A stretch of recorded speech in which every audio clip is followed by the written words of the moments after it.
In a bustling marketplace, vibrant with the hum of life, a young disciple trailed closely behind his master, a sage whose eyes carried the weight of wisdom earned through countless seasons. The disciple, eager to absorb every lesson, observed the world around him with curiosity.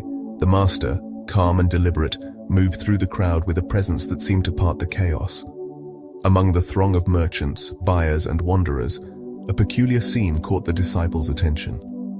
A man, dressed in worn garments, struggled to lead a large, stubborn bull. The beast, its muscles rippling beneath a coarse hide, resisted with every step, pulling against the rope tethered to its neck. Its hooves scraped the earth, kicking up dust, while the man tugged with increasing frustration, his face flushed with effort. The bull's eyes, wide and defiant, betrayed no willingness to follow. The master paused, his gaze settling on the unfolding struggle.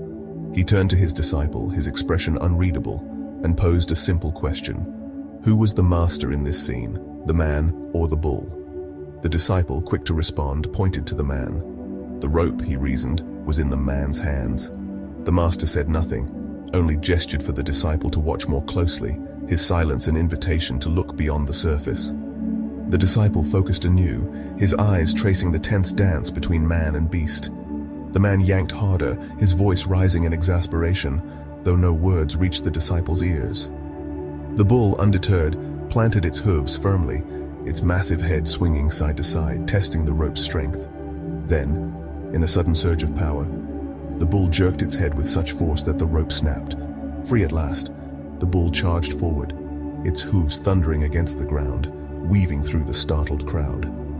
The man, caught off guard, stumbled, then sprinted after the beast, his arms flailing, his face a mask of desperation. The market erupted into chaos, stalls nearly toppling as people scattered to avoid the runaway creature. The master's lips curved into a faint smile, his eyes gleaming with understanding. He turned to the disciple, who stood wide-eyed, and began to unravel the lesson woven into the scene. The man, he explained, was not the master, though he believed himself to be. The rope he clutched so tightly was not a tool of control, but a chain that bound him to the bull's will. In his frantic pursuit, he was not leading but being led, dragged along by the very thing he thought he owned. The disciple's mind stirred, the master's words sinking deep. The sage continued, his voice steady, weaving a truth that transcended the marketplace.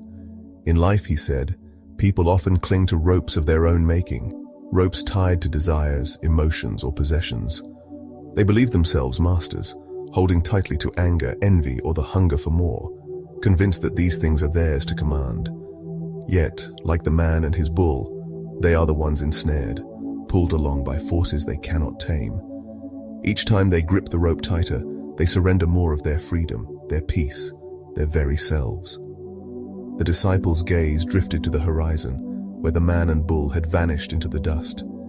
He saw, in his mind's eye, the countless ropes he himself had held, moments of frustration that had consumed him, cravings that had whispered promises of fulfillment, fears that had tethered him to inaction. Each had seemed his to control, yet each had led him astray, pulling him further from the calm he sought. The master, sensing the disciple's introspection, pressed deeper. True mastery, he taught, lay not in tightening the grip, but in learning to let go. To release the rope was not to lose control, but to reclaim it, to choose freedom over bondage. The bull might run, the desires might linger, but without the rope to bind them, they could no longer dictate the path. A heart unburdened by such tethers could find stillness. A mind unyoked could see clearly, and a soul unbound could walk lightly toward true contentment. The disciple felt a spark ignite within him, a resolve to loosen his own ropes. He understood now that the struggle was not with the world outside, but with the knots he tied within himself. The marketplace, with its clamor and color, faded into the background as the lesson took root. The master, watching his disciple's face soften with realization, nodded subtly, his work for the moment complete. As they continued through the market, the disciple carried a new lightness in his step. The world around him had not changed. Merchants still bartered, crowds still surged, but he saw it differently. The ropes that once seemed so vital now appeared fragile. their power an illusion born of his own refusal to let go. He vowed to practice this art of release, to face each desire, each flare of anger, each pang of fear, and choose not to be led.